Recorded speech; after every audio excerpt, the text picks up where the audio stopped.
Good evening and welcome to the programme. Two gang members have been jailed for the murder of an innocent schoolboy who was said to be in the wrong place at the wrong time.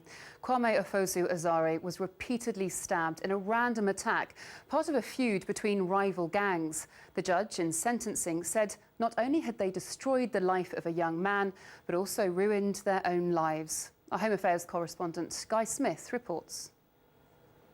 They're running for their lives. Two teenage friends who'd been minding their own business are being chased by these two gang members. It's broad daylight on March the 2nd here on the Moorlands estate in Brixton. 17-year-old Kwame Ofosu-Asare is caught in this cul-de-sac. His friend managed to escape over the wall, but he's stabbed 14 times in the back.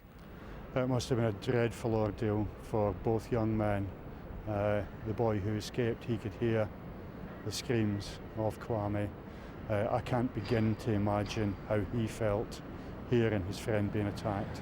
These boys fleeing the murder scene are members of a notorious gang in Tulse Hill. They'd been looking for revenge over another stabbing on a bus earlier that day. Kwame, who was totally innocent and not in a gang, was in so-called enemy territory. He was, as the prosecution said, in the wrong place at the wrong time. Outside the Old Bailey this morning, his family were clearly moved by the sentencing of his killers. I lived with Kwame for a long time, since his childhood, with his dad and the other siblings.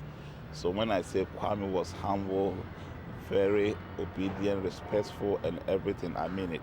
Today, Nathaniel Okinsanya was jailed for a minimum of 20 years. Nelson Idiabeta will also spend no less than 19 years behind bars. The court heard that without the outstanding work of these detectives, seen here with Kwame's family, the two killers would never have been brought to justice.